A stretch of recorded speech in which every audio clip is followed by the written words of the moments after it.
Stugotz here. I've said it before and I'll say it again. I love a good gummy. Whether I'm on the golf course or winding down after a long day of carrying the show on my back, all I need is one good gummy to help me totally relax. And now, thanks to my good friends at CBDMD, getting Delta 9 THC gummies shipped directly to your door is not only possible, it's easy and affordable. How about that?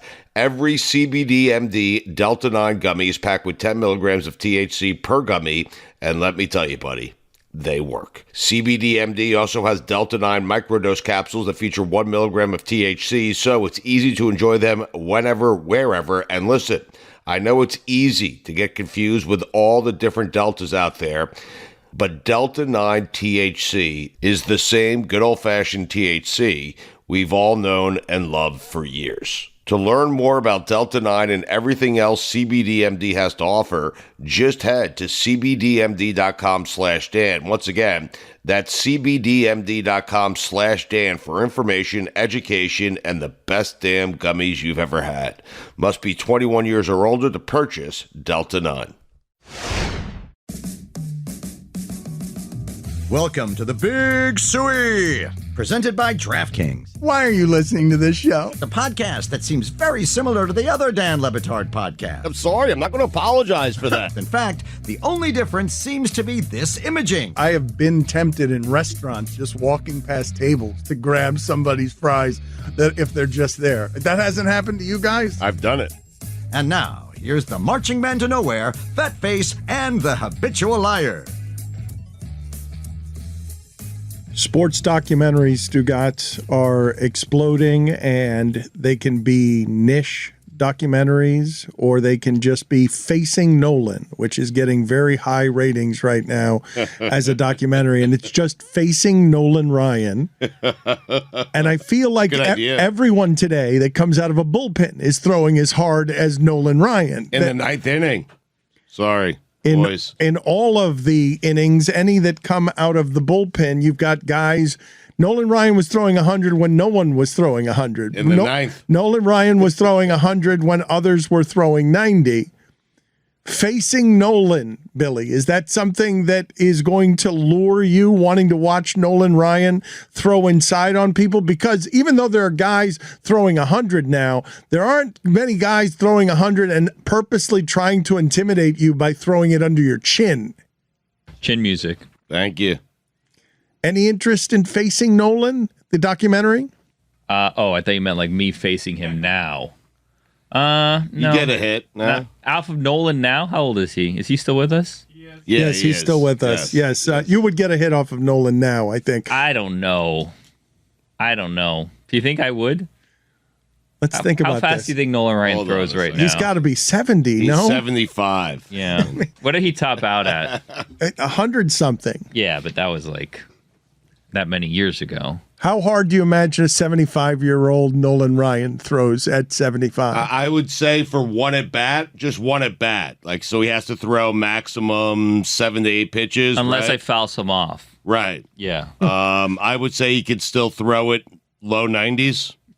Come on, man. Oh, come on, Dan. Nolan Ryan. The Ryan Express. Come on, man. I think Ryan, we got to get him on. I think Nolan could still bring it at like 92, 93. You got to be kidding. 75. I can't hit, I'll be honest with you, I can't hit 92. No. So if he's hitting 92, I can't hit him. I had a feeling you'd say something ridiculous, but not. And I did. Yeah. 90s. You do lose a couple MPHs as you get older. So. I know. Well, he has. He was throwing 102 when he was pitching. So, I mean. 75. Throwing 92. The motion of just throwing hard for a 75-year-old man. You think if Nolan Ryan had Tommy John surgery this year, he could come back to baseball? He would come back. Apparently. He demanded, yeah. According to Stugotz, let's entertain his absurd notion that at 75, 30 years after pitching in the big leagues, that Nolan Ryan would only lose 10 miles an hour on his fastball.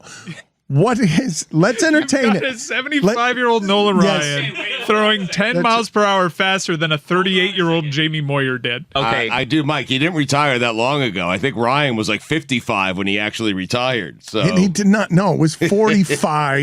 He did throw it. He did throw a no-hitter in his guys, 40s. thank you. According to the baseball it's not documentary endorsing what you're Fastball, saying. I like it. Nolan Ryan's final pitch, which he threw at age 46, was clocked at 98 miles an hour. Holy shit! Now add 30 years. Right, but no wear and tear on the arm. That's He's just true. been resting. Give him an extra day of rest.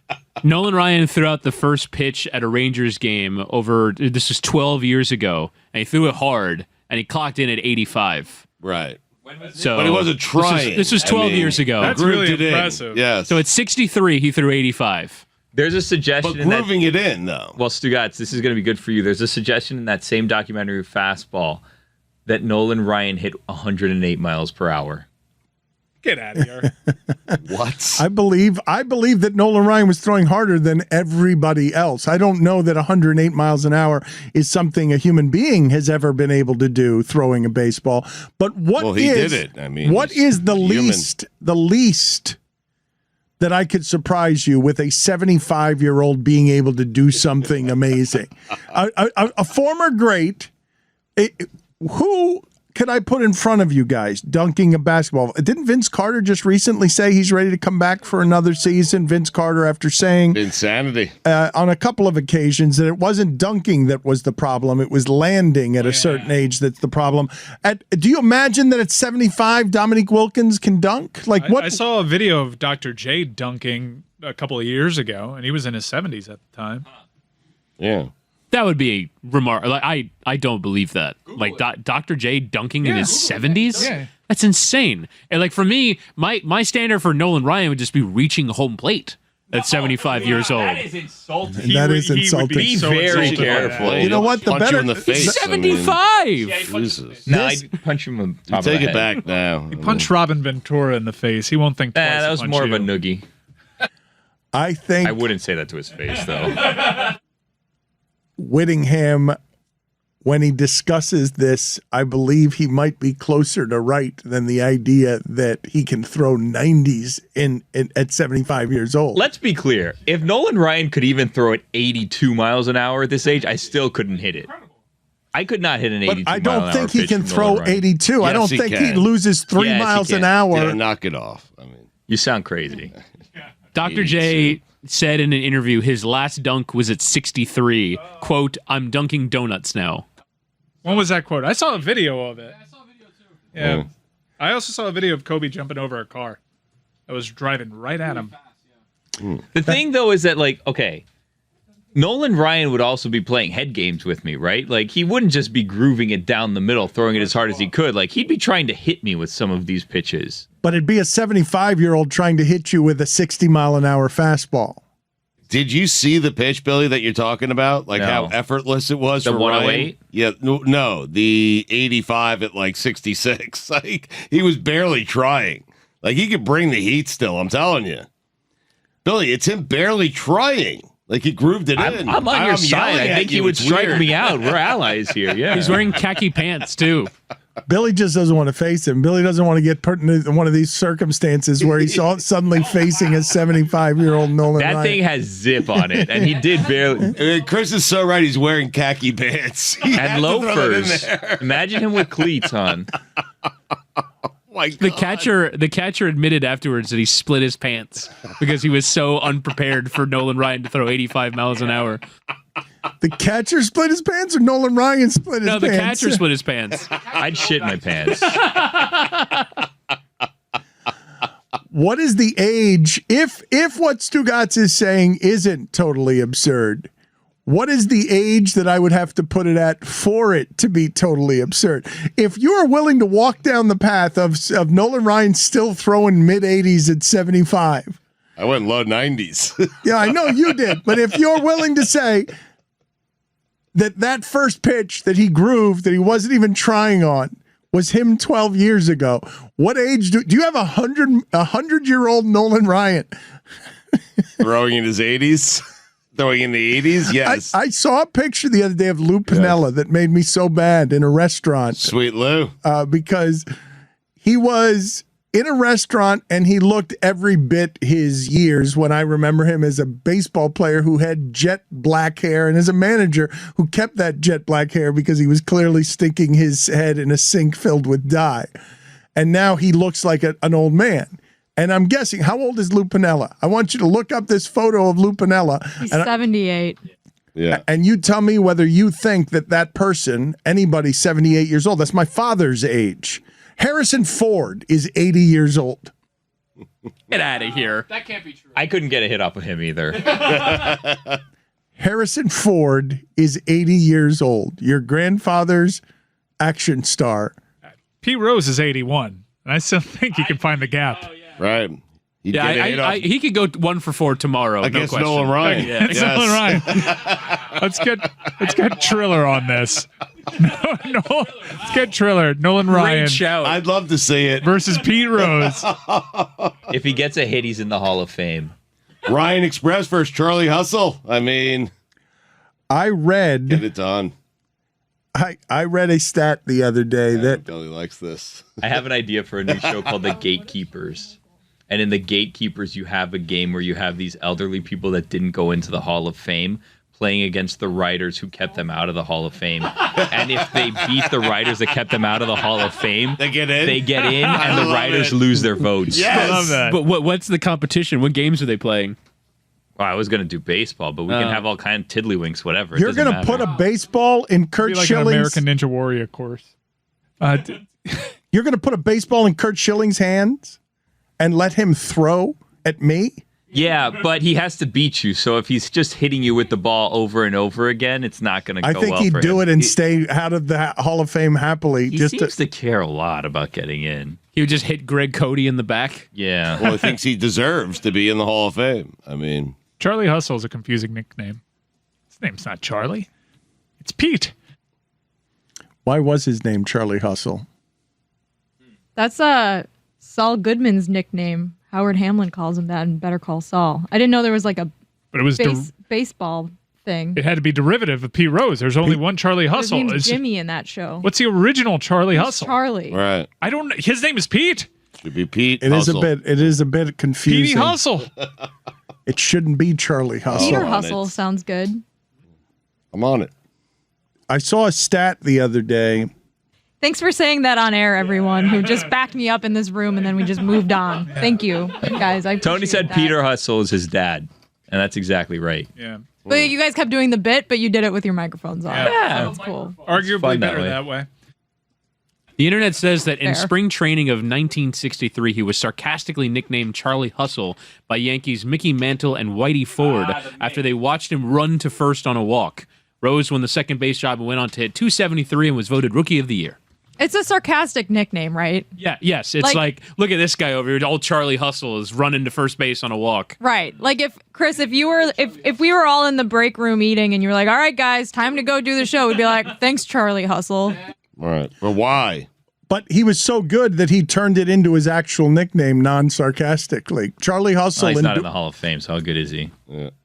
Charlie Hustle is rarely does an insult. You got to really be a Hall of Famer to turn an insult into something that endures in Better Call Saul. And I don't think most people know that that's a sarcastic nickname that he got, and he deserved for being the guy who sprints to first base on a walk. Like, knock it off.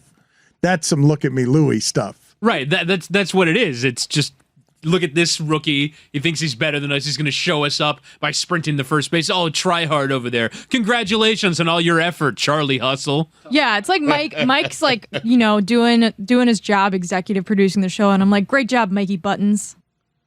But it's because Charlie Hustle, Pete Rose, was annoying to Mickey Mantle. Like, the story is Mantle hit a home run that was so clearly out of the park, but Pete Rose, he was determined. He ran all the way to the wall, according to Mantle, jumped as far and high as he could to try to rob Mickey Mantle of a home run, and Mantle, while rounding the bases, mocked him by calling him Charlie Hustle. You think he thought his name was Charlie or Charles? Because it was like spring training, so maybe he didn't know who he was. I think it's like Amin calling, Monty Williams, look at me, Louie. It's not because his name is Louie.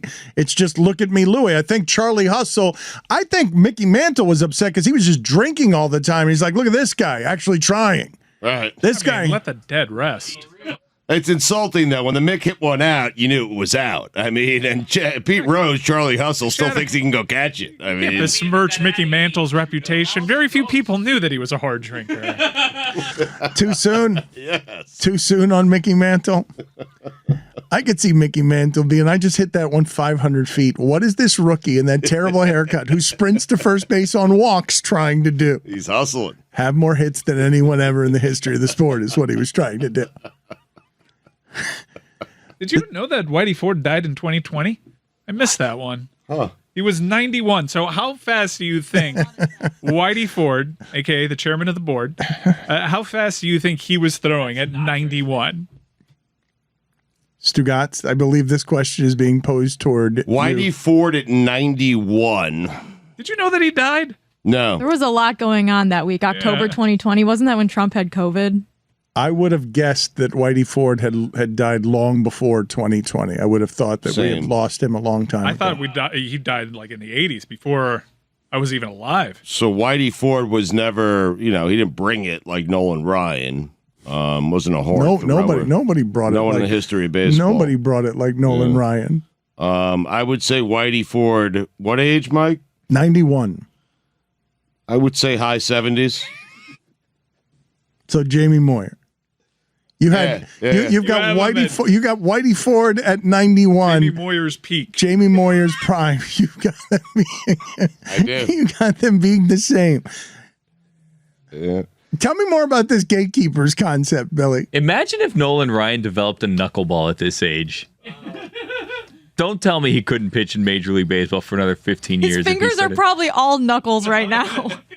It would be an actual knuckleball. I don't know why. throw an actual I don't know knuckle. why Jessica has him aging in a way that makes him lose the top half of his fingers. I don't know what kind of aging that is. I mean, They just fall off at some I point? would assume that would be somebody They you'd get be shorter. I don't know. you'd be taking out of the grave. You'd be pulling out of the grave in order to Everything shrinks when you age. What's the drug policy on Centrum? So you've got Whitey Ford throwing in his 70s, just throwing up some slop up there Throwing high 70s. in his 90s, Yes. in the 70s. I'm telling you, Dan, he can throw 50, at least 50 right now. You just reanimate the chairman of the board with like a shock of some sort. Put a baseball in his hand. That thing's coming out at 55. The chairman of the board, did that I nickname? thought that was Sinatra. It is Sinatra. It is Sinatra. There's a different board. It's a different board that he chairs. He was also nicknamed Slick. But if you're thinking of nicknames for Whitey Ford, you're thinking Whitey. His name is a nickname. Yeah. What is his actual name? I think it was, this is a guess. Whitey. I'm going to say Earl. Nope, Edward. Not Charlie, Why huh? would you guess on the original name of Whitey I wanted Ford? to give you a prompt answer. He's definitely throwing a sinker, though, right? Yeah. 6 feet under. High 70s. He topped out in his career at 88. Yeah, so. Edward did? Yes. Edward Ford? I'm really bad with names lately. Edward Wait, his middle name is Charles. Maybe he was the original Charlie Hustle. Maybe he was Exactly. the original. Was he the That's what I was original saying. Uncle Charlie? Wow. Where did Uncle Charlie come from? You have an Uncle Charlie? I don't think that's where it came from. Where did Uncle Charlie come from as a nickname for the curveball? My uncle's family's Irish. Really? Yeah. You have an Uncle Charlie. I thought, Important backstory. Let me see if he invented it. Nope, he didn't. what is the backstory, though? I'm on it, Dan. I don't know why we're following this down the path of Billy's Irish Uncle Charlie, but here we are.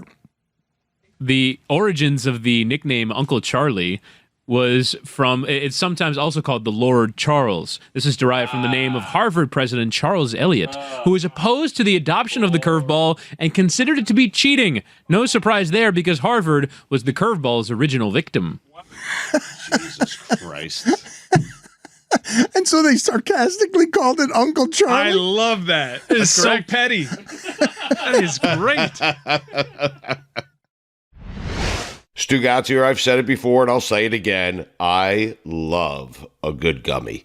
Whether I'm on the golf course or winding down after a long day of carrying the show on my back, all I need is one good gummy to help me totally relax. And now, thanks to my good friends at CBDMD, getting Delta 9 THC gummies shipped directly to your door is not only possible, it's easy and affordable. How about that?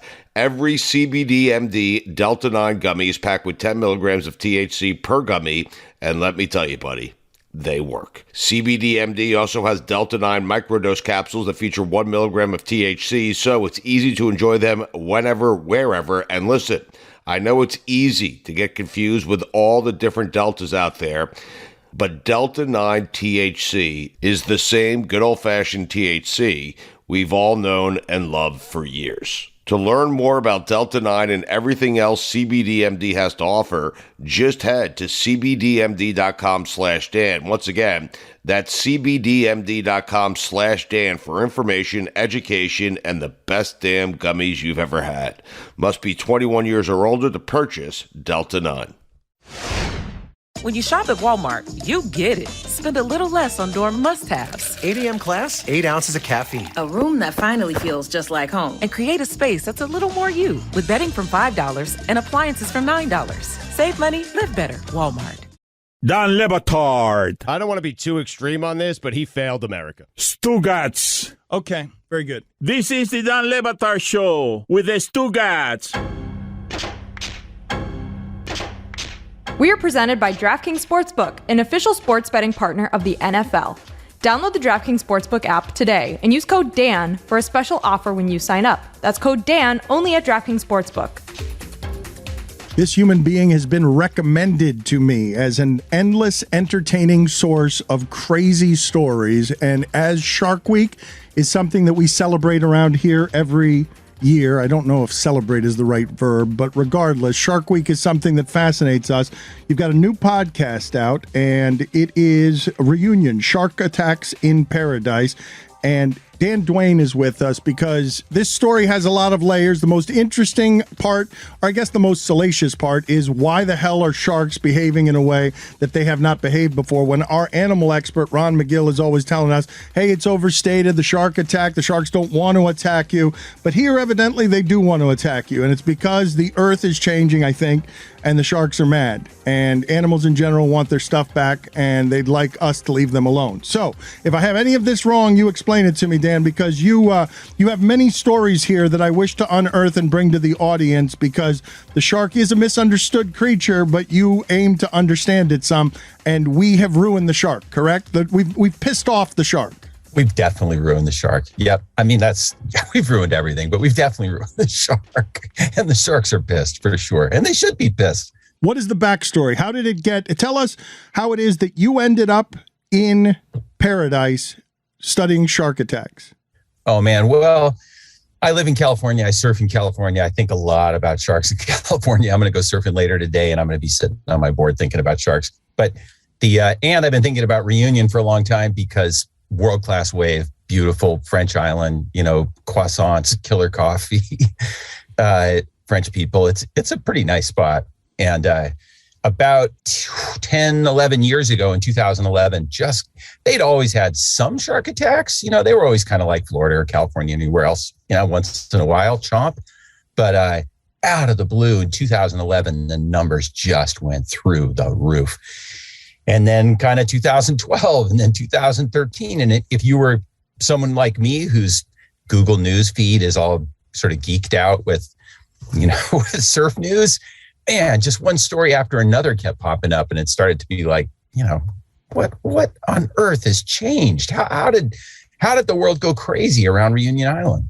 And what has changed? Well, so that's kind of that's still the $20,000 question in a way, in that right from the start, everybody in the island started coming up with hypotheses, like, well, it must be because, back in the late 90s, over on Madagascar, this island's a few hundred miles from Madagascar. So back in the late 90s, people eating shark got sick because there was this neurotoxin, this naturally occurring neurotoxin appeared in the shark meat.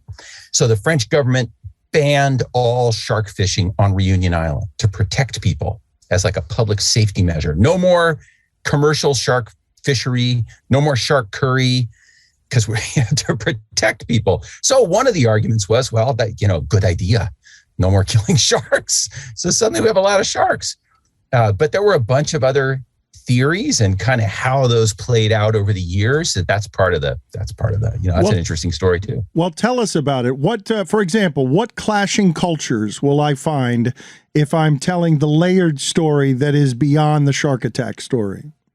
Yeah, well, so right from the start in this thing, one of the things that happens is there's this little resort zone. There's like this 20-mile stretch of the islands, because pretty big islands, got 120 miles of coast, but there's this one little 20-mile stretch where there's really been almost no shark attacks historically. And there's beautiful resorts and white sand beaches and coral, and people surf and they feel safe about surfing.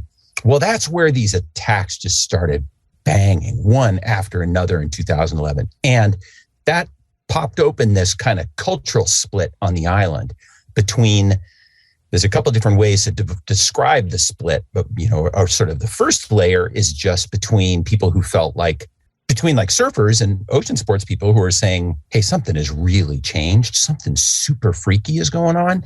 And a lot of other people on the island who are saying, no, that all that's changed is that you dumb surfers are spending too much time in the water at the wrong time of the day. And, when the water's murky, and the end of the day when sharks like to hunt, like we all knew. And that pretty quickly sort of escalates, just the way everything does in our world these days, right? People get in their extremist camps, escalates really fast into like, a subset of surfers being like, come on, it's time to kill some damn sharks. We got problem sharks out there. And a whole other faction of society suddenly being like, how dare you even contemplate killing sharks? And they got a point. Our oceans are in trouble. Shark species are in trouble. And, isn't it kind of, maybe it's immoral to kill a shark to, make things safe for people to play. I don't know. So that was a sort of first layer of the split. How bad are the numbers, though? And there are other layers to this, but before we get to the other layers, though, can you just explain to the audience the change? How seismic is it? Because what you're describing is ocean lovers, surfers, people with expertise are saying, hey, something's wrong here. You would think, like, these are not uncaring people. They don't want to just kill sharks. They know that shark attacks are not normal. Yeah, that's kind of the weird thing about it is, as a surfer and someone I've been, plugged into surfing culture for 30 plus years, I don't know, us surfers, we tend to think of ourselves as ocean lovers, kind of leaning a little environmentalist. We don't want to like kill the oceans. But, right. So, the numbers basically are, the numbers, you have to think of them. It helps to think of them in terms of how small the island is and how few people are on it, because it's like, I think it's, let's say in the 2000s. So like from 2000 to 2010, particularly in this one little chunk of the island, basically not a single attack. In the year 2011, 4 serious attacks. 2012, 2 to 4, depending on whether you count things where people just miraculously, so 2 fatalities more where people don't get hurt. It's a little hard to count because it depends on what you count. So if you only count fatalities, but let's just say, and okay, so then I did the math at one point for California. I was like, God, how do I communicate like this one little tiny stretch, this many people? And for California, it turned out to be the equivalent of, and in California, we typically get about 1 shark attack every 2 years, like a great white chomps somebody every 2 years. And it would be like if in California, all of a sudden, one year, there were 150 attacks on the California coast and 50 fatalities. Like, I just think that even out here in wildly progressive California, people would want to send in Navy SEALs with underwater machine guns to start killing or something, to like chase down. I don't know. I think people would go nuts trying to stop it. So that's the level of explosion in what happened in their lives. Are there other culture clashes that will be explored? And I know the answer to this is yes, but what are the other culture clashes being explored in Reunion? Yeah, so a really big one has to do with colonialism in Reunion. It goes way back, but basically, like, Reunion Island is about the size of the Hawaiian island of Maui, 30 by 40 miles, big volcanic interior, jungle, lots of water. It's a beautiful place for humans. But there were absolutely no indigenous people there when the French settled it in the late 1600s. And then the French they did the usual colonial nightmare, kidnapped, enslaved people out of Madagascar and various parts of Africa and sugar plantations. And then they brought in indentured laborers from India and China. So it's a hyper multicultural kind of colonial scene there. And there's this curious language difference that's super important to get straight for an American brain like my own, which is that the word Creole is really important to them. But Creole on Reunion carries no racial content. It just means you were born there. So everybody who is sort of old-time Reunion is Creole. Okay, so now here's the split. There's this other class of people they call Zorés. And Zorés are newcomer French metropolitan people, who moved down kind of starting in the 60s and 70s because the French government was giving them all good jobs. Socialist economy, they're building up infrastructure, new hospitals, schools, public housing, great jobs. All those jobs are going to mainland metropolitan French people. Okay, so that class of people moves down to the island in the 60s and 70s, gets all the best jobs, lots of money, and they bring water sports to the island because Creole culture on Reunion had no tradition of water sports play. Like it wasn't like Hawaii or Tahiti where they had this ancient Polynesian tradition or parts of West Africa where there are these really ancient traditions of playing in the water and riding waves. Peru, not the deal on Reunion, probably because of sharks. So this Zoré culture moves down. Mainland metropolitan, think of it as like a big yuppie invasion. So there's like this big yuppie invasion. They bring surfing. They buy all the best real estate on the beaches. They get all the best jobs. And at the beginning of the crisis, they were the ones getting chomped. So the Zorés were the ones getting bit. And this stuff is really complicated for an American brain to get straight because it doesn't map that well across our stuff. But there was this early phase that was like the shorthand for saying only Zorés were getting bit was only white people are getting bit, even though Creoles are also white. And it's just not, it's not America. It's messier than that. But it became this thing of like, well, look, I mean, hey, sharks only kill white people. So long live the sharks, man. Save the sharks. Racist sharks who are fighting against white supremacy. That's what what the story became. Well, what attracted you to this project and beyond that, and this is broad, but what do you find most interesting about doing the reporting necessary to follow this journey?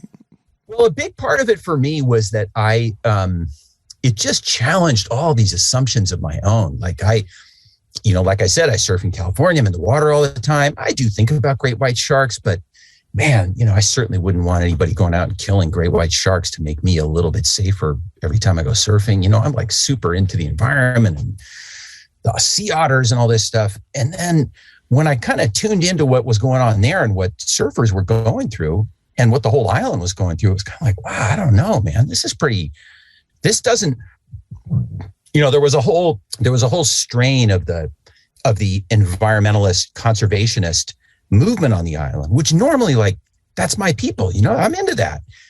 But there was this whole strain there that was like kind of seeing it as, hey, sharks are part of the balance of nature. They're part of the ecosystem. We can't just start killing sharks because that'll throw off the whole ecosystem. But there was a kind of a reasonable case to be made that that all these attacks were a function of an imbalance in the ecosystem, of nature going totally sideways. And then another piece of that, again, living out in the American West, predator control is a real part of life out here. You can't have grizzly bears in playgrounds, it just challenged all these kind of hard things for me. And then my heart, of course, was really with the surfers, just because I can't help it because I dig surfers. And it turns out I like French surfers. And, so I found myself sort of connecting with both sides, kind of connecting with people who wanted to save the oceans, but also really feeling what the surfers were going through. And then there also was this kind of weird way in which it feels like everything in, a lot like American life, where any issue that comes up, these split camps will form and they'll start hating on each other as like, tribal hatreds. And it seemed like that there where, God, man, before they knew it, half the island thinks anybody who wants to kill a shark is a monster. And, and then a lot of other people think, it's time to get out there and kill a whole bunch of damn sharks. So it was that kind of stuff was a big part of it. What did you believe most resolutely before starting this that has been challenged so much that it's changed your mind completely? Yeah, probably that's a really good question. I think probably just that piece of it that's like a kind of environmentalist or wildlife conservation absolutism that I probably did share, not completely, because I have buddies out here in the West who work in predator control. And so that part of my brain had already started breaking down a little bit. I have a buddy who's a mountain lion hunter for the federal government, and I really respect what he does. But that was kind of the big piece of it, was like, wow, maybe in a way we are starting to break down the global ecosystem to a point where we can't not manage it anymore. Where it's like no longer to a point where we can just say, hey, leave nature alone. It'll be beautiful. It'll do its thing. Oh, man, maybe we have to participate. You believe we're less safe now, right? Because of what we've done to the environment, things are more unpredictable because the environment has gone sideways and now sharks are attacking in places they might not otherwise. Yeah, man, that's a fair way to say it. I mean, most of the time we think of environmental degradation as just animals disappearing. Like, there just won't be more animals out there. Well, I don't know. It kind of looks like in Réunion Island, environmental degradation led to an awful lot more of one very particular species of animal, bull sharks. Do you have a best theory? When you say, why is this happening, is your best theory, when you say the question is unknowable right now, is no, we've bleeped the environment so much that the sharks are attacking us. It's not anger, but there is something happening there that is creating shark attacks. Yeah, you can, the best theory goes like this. And so I'll give you the sort of first, a slightly long-winded, but I think it's worth it, a slightly long-winded version. And then the put simply version is going to be an awful lot like what you just said. That's kind of that's the way to boil it down. But the long-winded version is sort of worth it because it's a weird sort of window into how we make a mess of, how we all soil the nest, right? So it goes like this. I said that thing about 1999, the French government bans commercial sale of shark meat, right? Okay.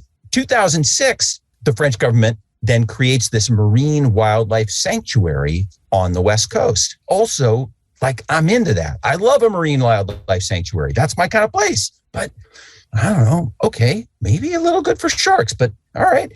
Okay.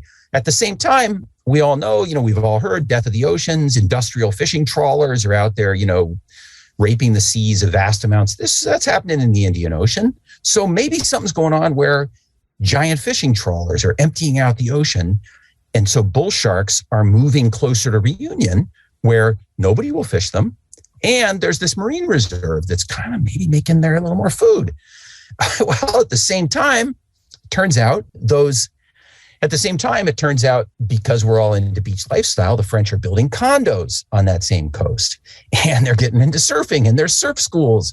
And maybe the condos are starting to dump dirty water into the ocean. And it turns out bull sharks, they really dig dirty water because they like to hide in it. And they can sneak up on you in it. So now we're dumping water in it. Well, now it turns out that those industrial trawlers I mentioned that were raping the open ocean, they are also coming in close to Réunion's shores and cleaning and gutting all their bazillions of fish and dumping that in the ocean right off popular beaches. Oh, okay, so now we're chumming. chumming. And humans are surfing in chum. Yeah.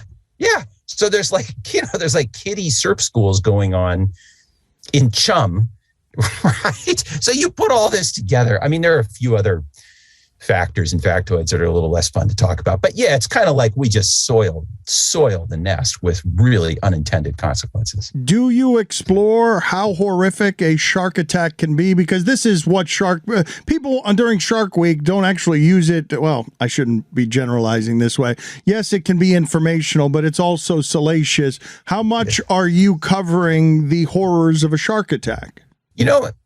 I felt like I had to go into it. I mean, partly just because, look, we're all human and it really is fascinating.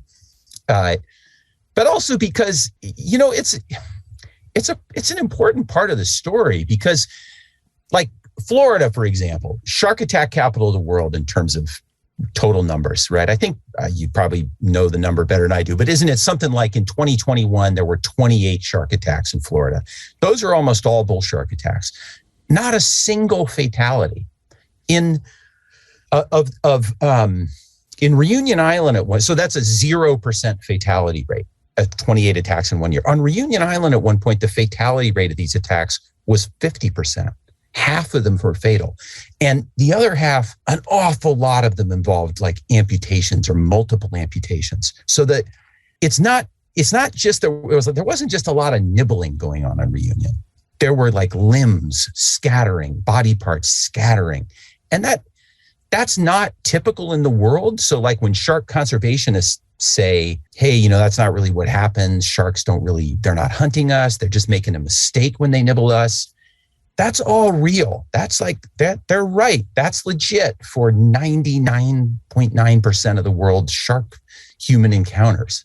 But something weird was going on Réunion where that just kind of wasn't the deal. It's not an angrier shark, but it is a more aggressive shark. It's not a mistake. What you're saying, a bull shark, it's not a harmless attack, but it's rarely fatal. I can say the bull shark is not. Before you explored this story, you would have thought, I am not in danger with a bull shark. It's a great white shark I need to fear. Yeah, man. And I'm just like, I feel so much better about great white sharks. I literally, after going to this island, I came home. I'm at my neighborhood surf spot. A guy gets out of the water, a guy I recognize, you know, he's in his wetsuit and his surfboard. And he knows me, so he looks at me and I'm pulling on my wetsuit and he says, I just saw a shark.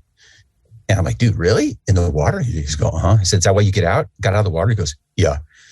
And okay, there's a little more back and forth. Some more people confirmed it. They'd just seen a legit big white a great white in the lineup. I looked at it in the water for 10 or 15 minutes. I didn't see a great white. I went surfing. I would never have done that before I went to Réunion Island. So the Réunion experience actually calmed me down about great whites because it just drove home for me the intensity of this difference where a great white, they just really actually aren't attacking us and are hunting us at all. And when they do take a bite, it really is an accident.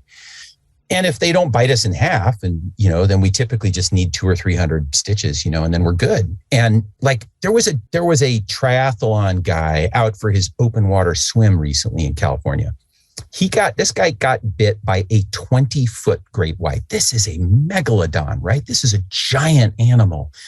The dude, I mean, he's a mess, but he lived and he didn't lose any body parts. That only is possible if the shark is not actually trying to eat him.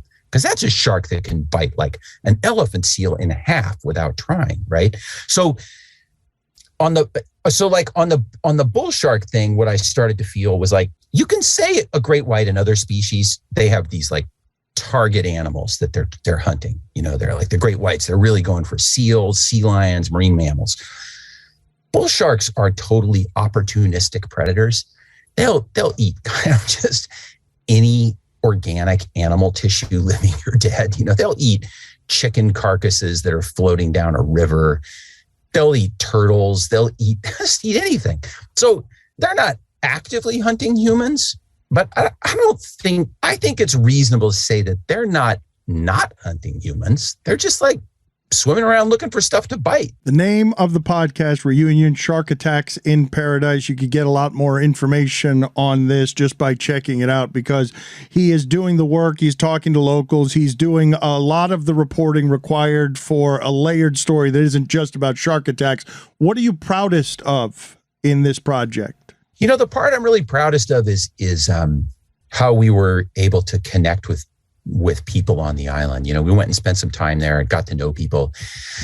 And the part I'm really proudest of is the human stories, you know, the stories about people's lives. And as they went through this, and I mean, you know, trying to get a feel for, you know, so much of like our media life is about people with their super extraordinary special jobs, you know, celebrities and stars and we kind of got inside the lives of people who are like, civil service lifeguards. They just people with a good life, just a good job and a good life in a quiet place on a remote island. And just how traumatizing this was. And we also really talked to people who were, one whole episode is with a guy who got attacked, is with a guy who describes in really intimate detail the sort of fine-grained nuances of a very, very serious attack. And it's weirdly sort of beautiful. Like it's harrowing to listen to, but I don't know, the guy it's just this kind of like mesmerizing, hypnotizing, and it comes out in this strangely beautiful place. So that's some of the stuff. You're going to have to explain that to me, Dan. You're going to have to explain. Yeah, how does that come out of it? I don't understand. A horrific shark attack from a hugely aggressive animal, hell-bent on destruction, more aggressive than the great white about killing you. Let me tell you about how that's beautiful and how we've ruined the earth so much that we've made a predator even more dangerous. Please explain. Yeah. Well, this guy, his name is Tungigi Kelly. He's a pretty thoughtful young guy, and he's out body surfing, and this shark comes for his leg. And it's really just like, he describes this moment where the shark's got his leg in its mouth, right? And he's fighting with it, because everybody who goes through this describes this kind of radical survival instinct that kicks in, where you just fight and fight and fight. And they'll often say, a couple of different people said this to me, they'll say, I don't even know where this comes from, this will to live, So he's trying to pull open its teeth, and he can't. And he has this moment, and he says it's kind of a young bull shark, and it's not doing anything at first. It's just kind of holding onto his leg. And he's trying to hit it and, do anything he can. And he has this moment, he says, where he realizes where he says he feels like he and the shark simultaneously realize that he can't win. He's not going to get his leg out. He's not going to hurt the shark, and he's not going to get his leg out of its mouth. And that he said he could feel this kind of communication between their brains. And that right at that moment, the shark just did a kind of wiggle and snap, and he felt, his femur pop and break, and the shark, and he says it really didn't hurt at all. That's part of what was interesting about it. He said there was no pain, and then he sees the shark kind of swim down and disappear with his leg, and then the other piece that's kind of interesting is he describes right in that moment, I got ahead of myself slightly, but right back in the middle of it, he describes this moment of clarity where he can see the shark's translucent skin sort of shimmering in blues. And it's like he has this moment of peace right in the middle of this horrible thing. And then right as the shark disappears, he says some other adrenaline or something kicks in. And even though he's literally missing a leg, like in the middle of just below the hip, he swims like an Olympic swimmer, back to shore. He just has this sort of explosion of strength. So he talks about that as something kind of also beautiful that he discovered, that we all have this kind of strength inside us that we didn't know we had. So I don't know if that convinced you. Truly horrific what you just described. No matter the words you drape it in, no matter how it is that you try to make it, there was no pain in that moment because he had panicked adrenaline shooting through him. And as soon as he got to shore and realized he didn't have a leg, I'm sure the pain then arrived. And whatever beauty he had, love for the connection with the shark was now gone, as was his leg. I don't know what you're describing there. It was not beautiful. It was horrific, everything you described there. Yeah, fair enough. Right on. Dan, thank you for being on with us. We appreciate it. Right on, gentlemen. I appreciate it. Thank you.